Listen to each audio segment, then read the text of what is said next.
In this episode, Ryan talks about Airbnb closing his account down and him losing thousands in upcoming bookings. At the time, this was his worst nightmare with multiple empty properties in the peak season. He talks about how he turned this into his greatest opportunity, with a 33% increase in profits. He also talked about Booking.com cancelling all his bookings again in the coronavirus, and how he turned that into an opportunity which is paying off right now. Problems, challenges, and opportunities on Thursday. Every Thursday, Ryan takes you deep inside his business, sharing his problems, walks you through his challenges, talks about the opportunities that you only find once you've broken through the wall. That's the secret that every entrepreneur discovers, because the biggest problem in your business today usually becomes your greatest opportunity and asset tomorrow. So let me start by sharing some of the real problems, real challenges which turn into opportunities in my business right now. This is part of the Thursday show on the podcast, and it's problems, challenges, and opportunities on Thursday. So what I want to talk about with you guys now is one side of my business. I want to talk about some problems I had on my serviced accommodation business. Okay, so that's a portfolio of properties for any of you guys that doesn't know what service accommodation is. And it's just like a conventional property that you can imagine, like a house or a flat or a studio or a duplex apartment. And it's fully furnished. And then instead of renting it to a tenant who might rent it for, say, 6 months or a minimum of 6 months, maybe a year or maybe longer, instead they use it as a hotel. So we rent it per night. Some people stay for 1 night, some people stay for 3 nights, 1 week, 2 weeks, 1 month, or even longer. So when I refer to serviced accommodation, that's what I'm referring to, okay? So that's what I want to talk to you guys about right now, just like my diary, just sharing some problems, challenges, opportunities that I've discovered deep inside some problems and challenges, just to walk you through some things that are happening and playing out right now that some of you guys listening can get some value from. So it must have been around when the lockdown started. So when was that? 23rd of March, okay? Now, there's a company that we use, which I've been all in with this company since 2016. I used to be on Airbnb before, doing the same thing or similar things.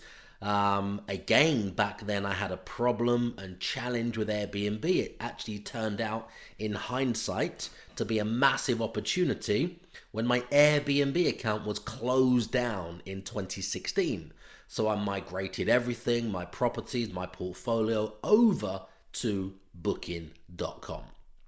At the time, it was a terrible thing, but looking back in hindsight, that enabled me to earn 33% more revenue, more profit, 33% more by taking advantage, or not even taking advantage, literally choosing a different OTA at that time, not knowing how it would be, not knowing, that I would earn more money from it. Saw it as a problem, a massive setback, which took a long time to fix and migrate all the properties and the details and the listings and the images and the text and the copy and the spec and everything else that you can imagine going from one platform to another. I mean, if you went from, Aweber, an email autoresponder account, to, say, ClickFunnels, everything has to be migrated. The welcome messages, the autoresponders, the email addresses, the contact details, the triggers, and everything else that you can think of needs to be migrated. So that was a long, difficult process on its own. And at the time, it seemed like the worst thing. I remember looking at my partner and saying to her, basically what happened was in my kitchen, I remember in Brighton, I looked at her as I read the email and said to her, fuck, my face, the color just came out of my face at that particular time. She's looking at me, I was looking at her, and she was like, what's going on? I was, the color was draining out of my face the more lines I read from this email from Airbnb. Every single line that I read took me deeper and deeper and deeper and deeper into this, like, instant black hole of all of the cash flow, all of the revenue on that side of my business. Back then, I'm talking about in 2016, which was everything to me, because obviously some of you guys, I'd only just come out of prison. I went to prison for a crime that I didn't commit, which again is in some of my other episodes, and obviously you can find out a little bit more about that if you want to. But anyway, I spent some time in custody for a crime that I didn't commit. So I'd just come out of custody. I was rebuilding my business. I was hungry. I was eager to go. I was doing everything. I was talking to everyone. I was trying to put some big deals together quickly. And I thought, I'm back at the top. I'm on fire. Everything's rocking and rolling. I've got this big 4-bed detached house here. I've got this luxury 2-bed penthouse apartment here above this hotel, and I've got this one here and that one there, and I was back in the game like that, and fast from coming out of custody or from prison. So I was feeling good. And then the whole world came crashing down around me. It was like, when I got that email, the account on Airbnb had been closed down, and just to completely tell the truth, because I think the reason behind it was obviously the account was fine at one stage and things were working, everything else, and money was coming through and guests were staying and happy, etc. But then maybe they'd done some extra layer of deeper checking, I'm not sure, but it was due to risk, an increased risk, that Airbnb that started as rooms, they didn't want any of their guests or travelers to stay in my property or properties in case I was there, because I was an ex-convict, because I had been in prison. They didn't ask any questions in depth. They just obviously searched something online or on the internet, and they weren't happy about that. And it was against something in their policy or terms and conditions, they said to me, and they decided to close the account down for hosting, but they let me travel for some reason. So I was allowed to travel, which was a bit weird. So I'm allowed to go to other people's houses and stay there with them in their room, for argument's sake, if I wanted to. Not that I did or I would, but then nobody was allowed to come to stay to my entire properties where I wasn't even in there, let alone if I had a room that I was offering in the house and then I was there. But this was entire properties. So at that time, my whole world was crashing down. All the money I'd built up, all the cash flow, all the bookings. And I remember I had some big bookings. I remember like £1,500 for a one-night stay. It seems unimaginable now. Obviously, we've way past those barriers. We've pushed the ceiling limits higher than 1,500. We actually got something like 2,145, I think, for a one-night stay, and 1,750s regularly after that. But at that time, 1,500 for a one-night stay on a Saturday night was massive. If you're already shortletting on Booking.com or Airbnb and you're not generating 8,200 for your 3 beds, 6,200 for your 2 beds, or even 4,100 for your 1 beds each month, then oh my goodness, you're losing money every single month. Now, I created an ebook to show you exactly how we hit those numbers consistently in my business, and I want to give you a free copy so I can show you exactly how you can do the same. Just go to www.theyrentanihome.com/free book and tell me where to send your copy. Does that make sense? You can pay the whole month's rental premium with a one-night stay. So then you've got 29 or 30 other nights of pure profit back then. So yeah, my whole world came crashing down around me. But at the time, I couldn't see the opportunity. I couldn't see the pot of gold that was waiting for me on the other side of that wall. All I could see was it was a massive problem. I think it was a weekend. And it really did, put the fear of God into me at that stage for a very short period. On the day, that minute, that second, that millisecond, those thoughts, I could taste it, and I was racking my brains with solutions, of course, and thinking, but you start off with the fear. have to be fair, it starts with the fear and the panic, and then you have to manage your emotions and manage yourself and think about, strategize back to the drawing board and think, right, all the bookings have gone, how can I salvage this? And then we was calling people that had booked and trying to book direct with those people before Airbnb contacted those people and then cancelled all the bookings, so we could still try and get them and then move them in and put them into properties. So tried to salvage a few. There was a few, but the bigger picture was I had to move. I had to move then. I had options, two options basically, like everybody else has in their business, options. And obviously, option one is do nothing. And if you do nothing, you just lose hell of a lot of money, hell of a lot of work you put in, hell of a lot of confidence and self-esteem that you just lose from yourself when something like that happens and you do nothing. Or it was push through the wall, push through the hurdles, break the barriers down, break the wall. Don't even go over the wall, go through the wall, smash that wall down. And on the other side of that wall, which you only see in hindsight, you don't see it at the time. You may have some ideas of other opportunities, but you don't see it until later on. Fast forward 3 months, 6 months, 12 months. Looking back now, we're in 2020? So now I'm talking, nearly 3 years ago. Looking back, and it was the best decision that I made in the aftermath of that. It wasn't my decision at the start. I was faced with some choices, and I made a decision based on reacting to what happened. Because of the way that I reacted, which was going forward through the wall, through the hurdles, over the bell, through the barriers, not giving up basically when you're knocked down, and it turned into the biggest opportunity that I had at that time. Looking back, if I had have stayed there, continued, yes, the returns were good, very good, but because I was forced into making this decision, I was forced into looking for alternative OTAs. That's when I discovered Booking.com, and since then, immediately from making that transition, when I say immediately, of course, there was some voids at the start, setting up periods and waiting for the listing to be built. I remember actually it took about 3, maybe 4 weeks for Booking.com to send their verification letter to the addresses. They send it out in the post. It has a code on it.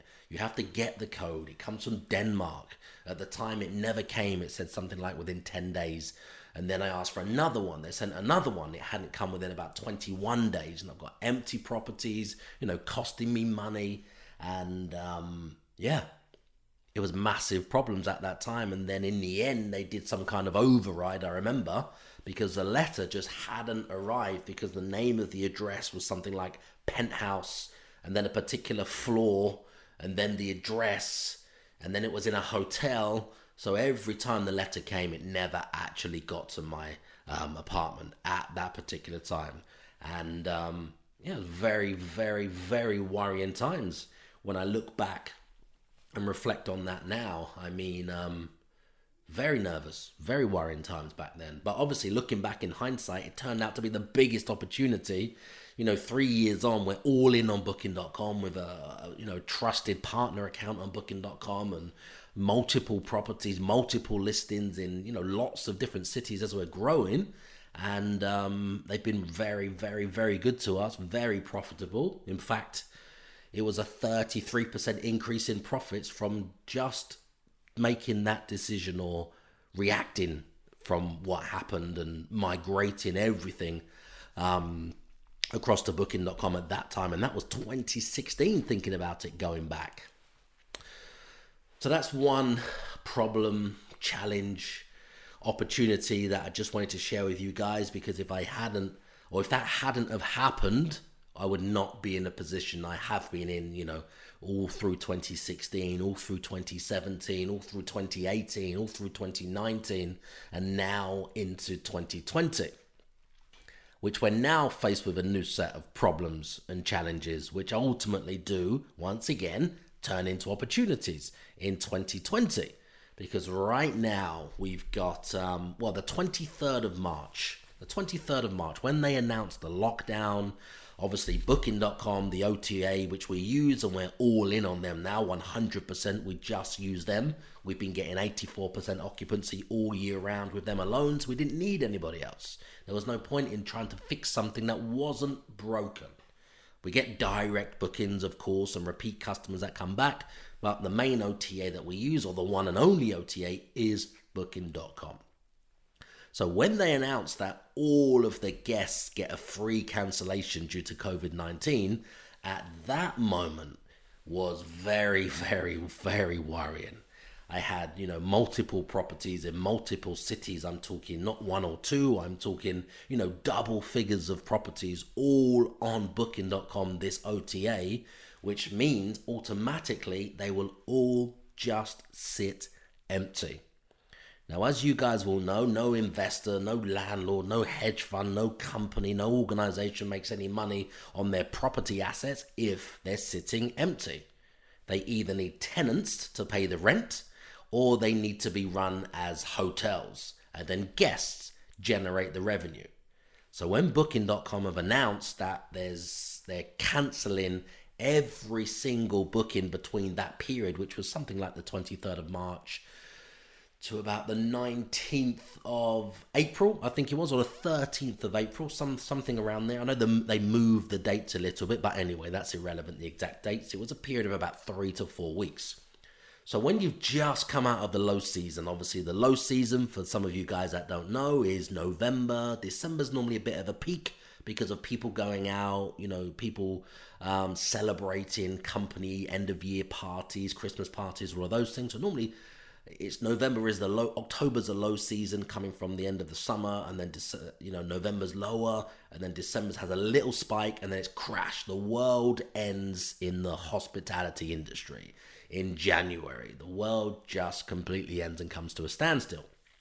So what that means is you have to cover those properties that you have during the low season, or you've built up enough money, enough revenue, enough income, enough cash, enough profits to cover the low season. Some break even, some lose money, some will make a little bit of money. Okay, but when you've got multiple properties, in multiple cities, you need to make sure that you can obviously cover all of your expenses and your staff and your costs and everything else to get you back into around about the spring. I'm talking end of March, start of April, and then boom, you're back in the game. The prices go up from, could be anything from £50 a night in a low season, and I'm talking up to anywhere around £700 a night in the high season for these particular properties. Some generate a lot more, but I'm talking our typical, 2-bed, 3-bed. That's what they generate around those figures.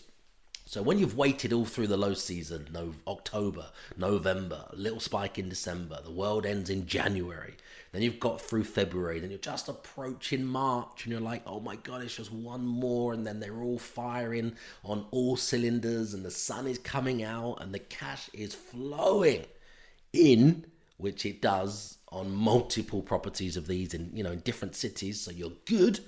And then this happens with Booking.com. Crashing down on the 23rd of March, which was the exact time or the exact moment when things are just on the verge of hitting the bubble. They're just on the verge of, popping off, you could say. They're just on the verge of, everything is like your everything. Whatever your everything is to you, our everything is then as the season starts for hospitality, hotels, as the season starts, you can imagine. Anyway, I completely understand what's happening in the world with coronavirus and everything else, and there's some people in some very difficult, challenging, desperate situations, which is very, it's very bad, it's very upsetting. But in this context, I'm obviously just talking about the problems and challenges when I found opportunities for myself in my business right now. So the world, what's happening in the bigger picture is terrible. I'm just trying to keep this laser focused on my business and what we're going through right now, so you guys can learn from this. Okay, so obviously the 23rd of March, lockdown. No one's allowed to travel unless they're key workers, and then everybody's cancelling, and Booking.com is giving every single guest a free cancellation. So your whole pipeline of people that have already paid, which you've already counted, which you've already allocated, which you covered your expenses, and then you can see what profit you've got, which is the first month that you're actually making real money as the season started again, which nothing like this has ever happened before or could ever happen before, apart from something like this, which is a massive worldwide pandemic. So everything gets cancelled.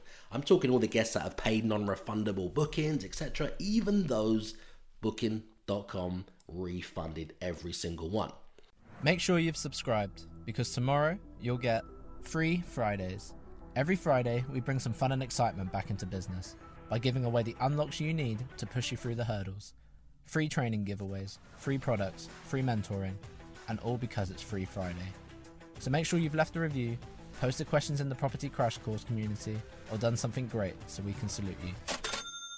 So then you find yourself with all of these properties in multiple cities sitting empty, with no idea of when the hotel market's going to open back up again. And the way things are looking, it does not, or did not at that stage, look like it'll be anytime soon. So now I'm thinking big problems, cash flow problems, my booking manager, staff, admin staff, cleaners, etc., and profits, and then the high season on its way, and then you still have costs and you have no revenue. So you're faced once again with another wall, another challenge, a massive problem, which of course is only once again, it's the same thing. It's two options: do nothing, which is number one, or get every single property let as quick as you can, which is obviously option two. So literally frantically, I had to do everything that I could possibly do to get these properties let. Now, in reality, I would probably say that 1 week or those 10 days or 2 weeks are probably the hardest that I've actually worked in a long time, physically and emotionally, and to be draining where you're giving your everything to, do a lot more than you usually do. You're usually managing something else, or you're outsourcing stuff to other people, and then you've got other things taking over and you're just dealing with some problems and putting some fires out. But when it's like the whole city is burning, or the whole block, the whole building is on fire, then you can't really outsource those tasks, those duties, the hosing down of the building. You can't really outsource that then. So yeah, it was probably the hardest week or 2 weeks or, period that I've actually, had to work for. Yeah, it's worrying. It's very worrying at the time. And I mean, I had a block of apartments that I just invested some money into. And yeah, it was at the stage where we hadn't actually entered into the agreement. So the agreement hadn't actually started. It hadn't actually, the clock hadn't started ticking, but I had done some work on the property because it wasn't ready. So I sent some, our team of guys in there to do some work to get it ready. And then we sort of rushed all the furniture and styling and dressing. We got all of that in there quickly again before we've even signed the contract, before we've even the property's finished and ready. But again, because you want to get started, you want to get things up and running, you want to get the photos, you want to get the listing built as soon as possible. So obviously prematurely, I did those things. I had it furnished, dressed, styled. We had it all decorated. We had lots of work done in this block of apartments. And it actually turned out, maybe it was, a blessing in disguise in hindsight looking back. But it got to that date, and I had to go back to the owner because we hadn't signed anything. We hadn't entered into the deal. We were just helping the owner get the property ready by doing the work. And then when the work was all done, then we go back and do a final inspection. And then if everything's okay, then we enter into the agreement.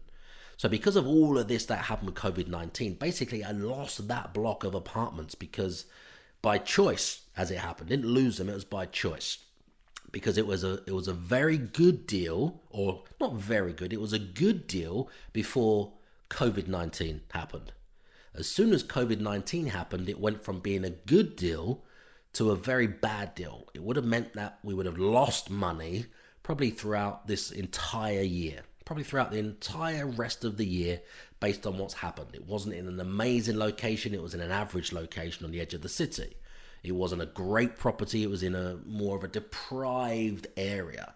But in the good season, and as you get it ready in the spring and start in the summer, you're off on the front foot, ready for everything else, ready for year 2, ready for year 3, etc. But then starting on the back foot on a mediocre property in a not very desirable area, it didn't have anything really going for it, and it would have just been locking myself into a loss for even longer, to have no money coming back. Anyway, so I'd invested some money into that property, the furnishing, the styling, the dressing, furniture, all of those things. And yeah, on the day, it saved me, several £1,000s by not actually going through with that particular deal.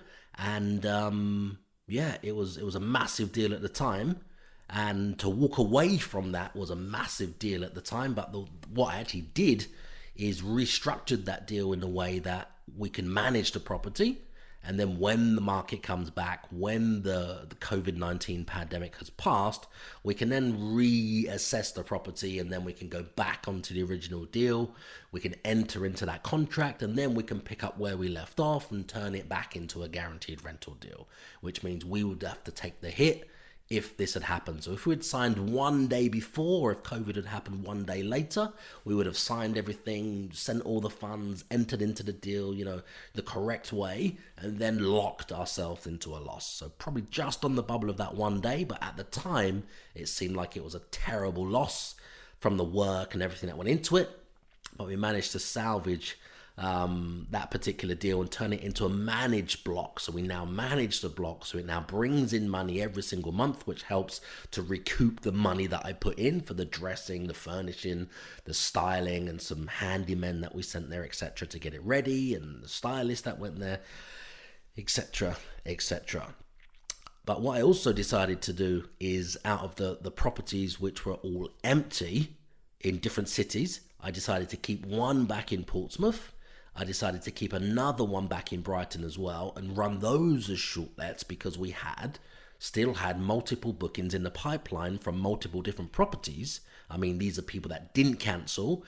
These are people that were, for example, key workers and things like that, and they still needed to come, and then new bookings were coming through. So as I'd done everything to rent all of the other properties which were on booking.com, turned them into midterm lets, then I found that there was enough demand to fill one in Portsmouth and another one in Brighton. So I kept those back as short lets. And then that's when I saw the opportunity. So going through that wall, another wall, it was then when I saw the opportunity which arose to get another 2-bedroom flat.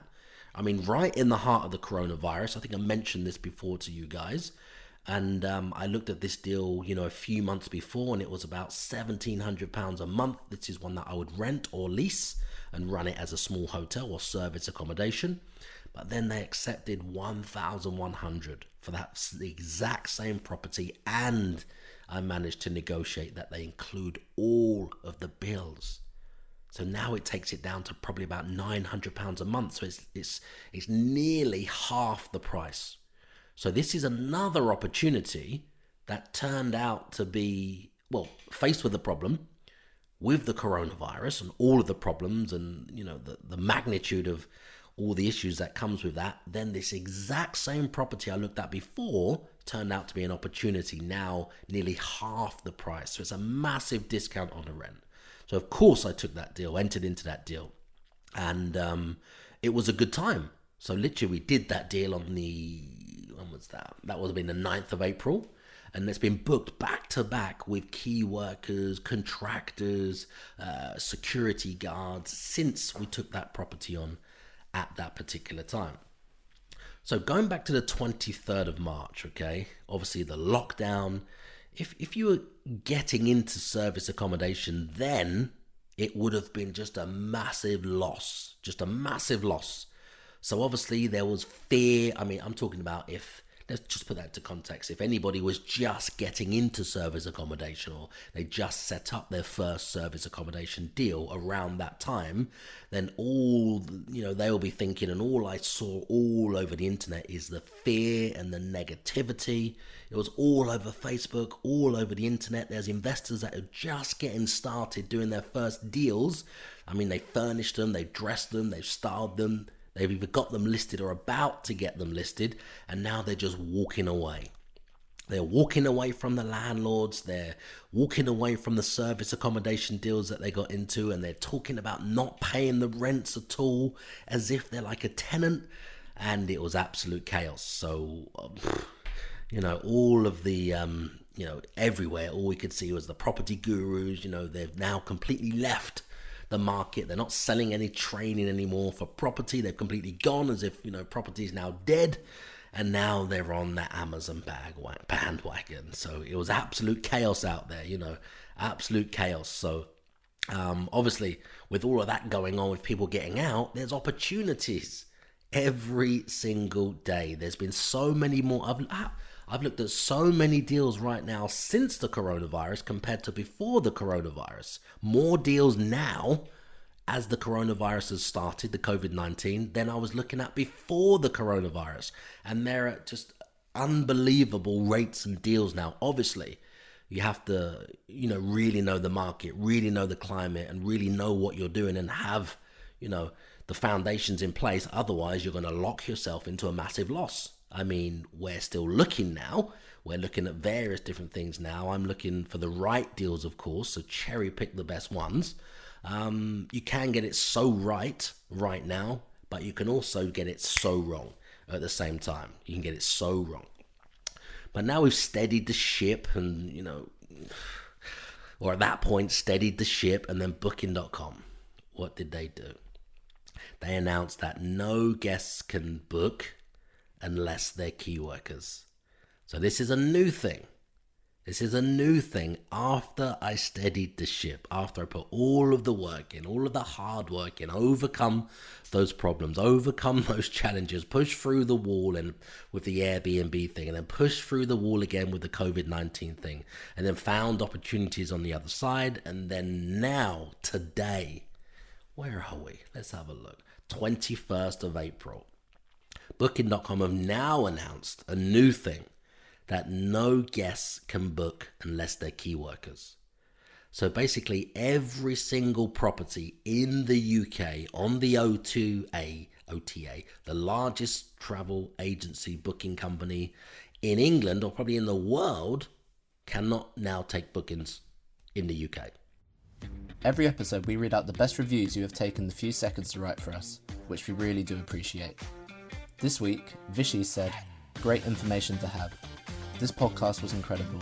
This really motivates me to get into the property market, and I'd love to get the further training to get started. Thanks for making this free."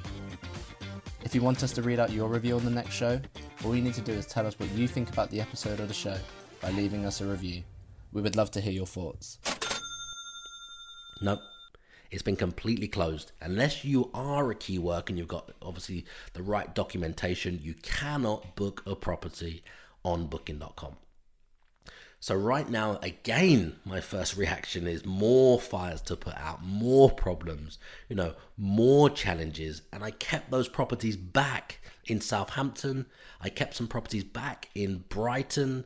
I acquired some new properties recently during the coronavirus in Brighton. I kept some other properties back I've got Southampton and Portsmouth and Brighton at the moment.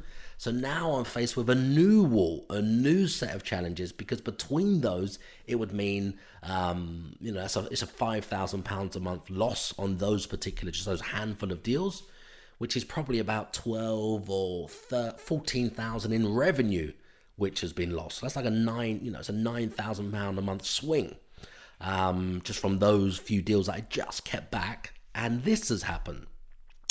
So going through the wall again, faced with the hurdles, the challenges, again, you get two options. You either do nothing, or you have to, work out a way, work out a solution, dig deep, and, come up with some strategies and tactics and solutions that are going to help you, pull you through that wall.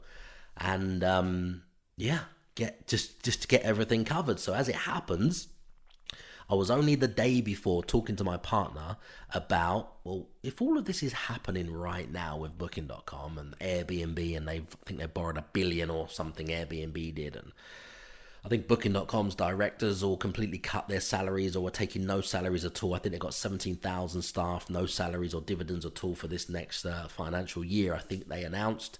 So they can stay afloat and keep going. It was like, okay, so if this is happening, I was just thinking this a couple of days before talking to my partner, if this is happening, is there now not an opportunity for somebody else to come in as like a new OTA and maybe create something, maybe get some momentum and, fill some of the voids and book some of these properties for hotels, landlords, investors, service accommodation people, rent to rent people, anybody at all who's got a property that they're renting out short term.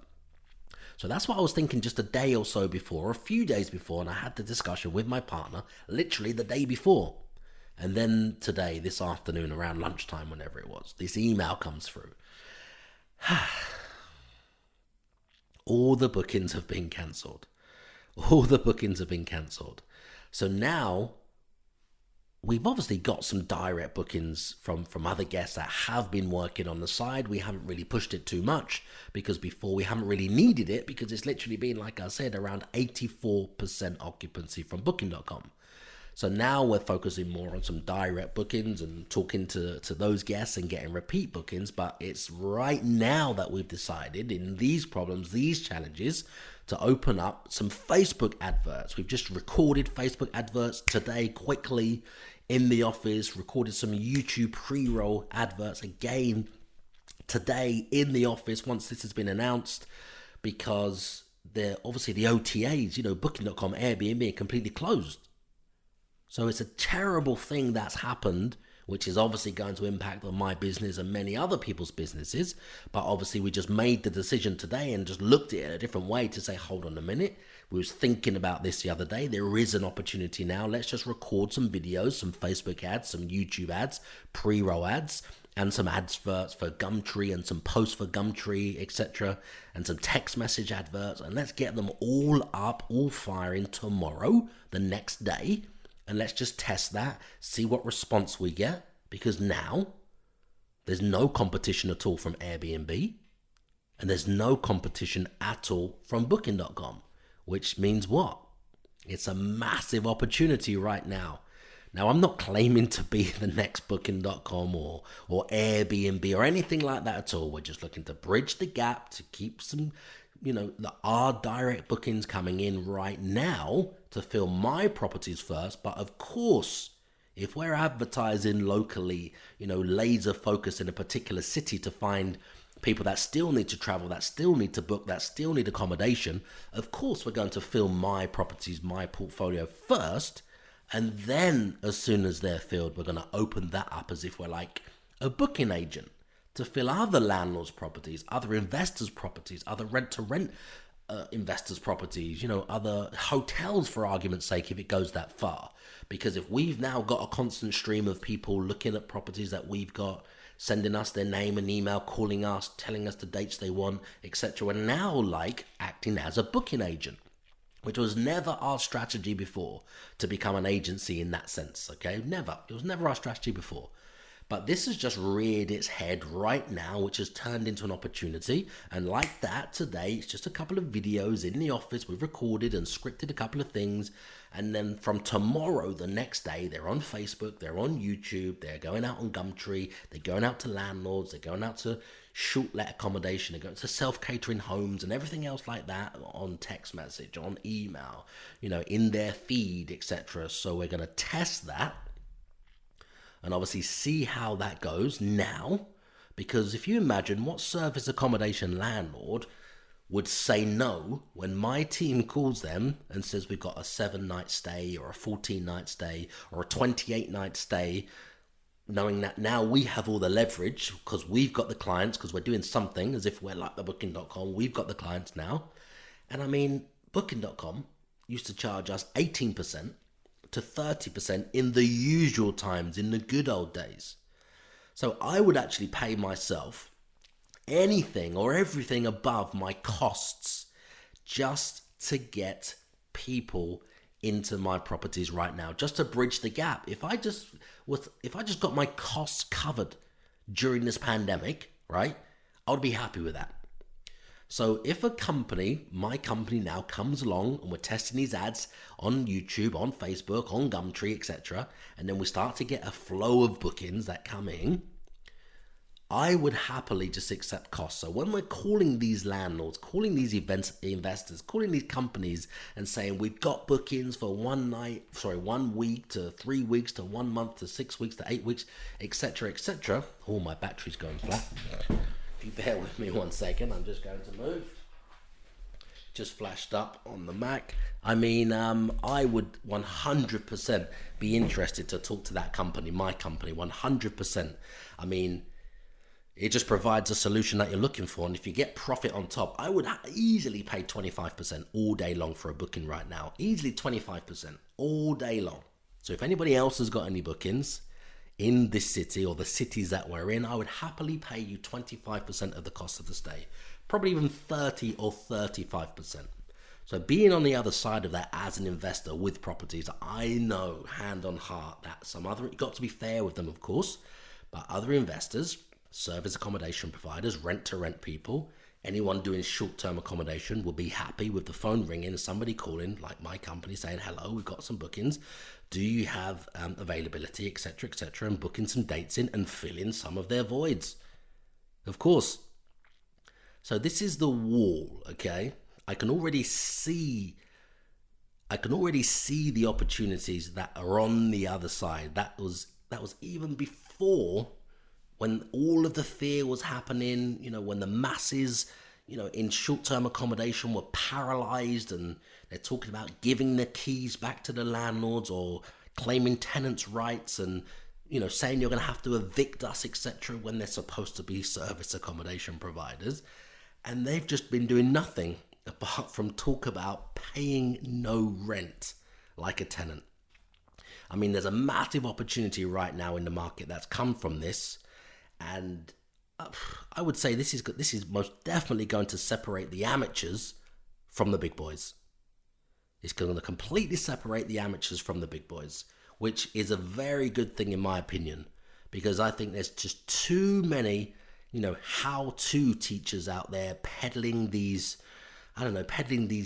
dreams to people, that you can feed your family by doing this, and this strategy is the next best thing, and then selling them something on the back of all of that hope as if it's the next best thing. But when you haven't actually been through a recession, when you haven't actually felt the pain, of a recession before, when you don't understand how to get through it, or when, the times get tough, or there's challenges and there's massive problems and massive uncertainty like there is right now, or there's a massive wall to, overcome or go through, most ordinary people, they will just give up as soon as it gets challenging. Because it's when you go through that wall, when you go through that pain, when you go through the barrier, that's normally where the pot of gold lies, or that's normally where, the success comes on the other side of that wall. Every Thursday, guys, I share my problems, I share my challenges, and I share the opportunities that I find in my business right now. That's every Thursday on this show. He's a #1 Amazon bestseller. He's an NLP manipulator. He's a property course seller. He's a Lamborghini driving multi-millionaire property guru. Forget that same old boring I am me narcissistic podcast format, because nobody gives a f***.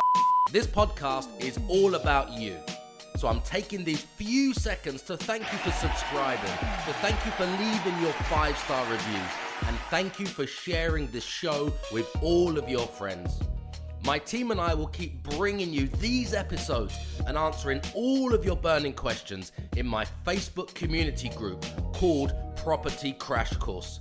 If you can just keep telling all of your friends about this show.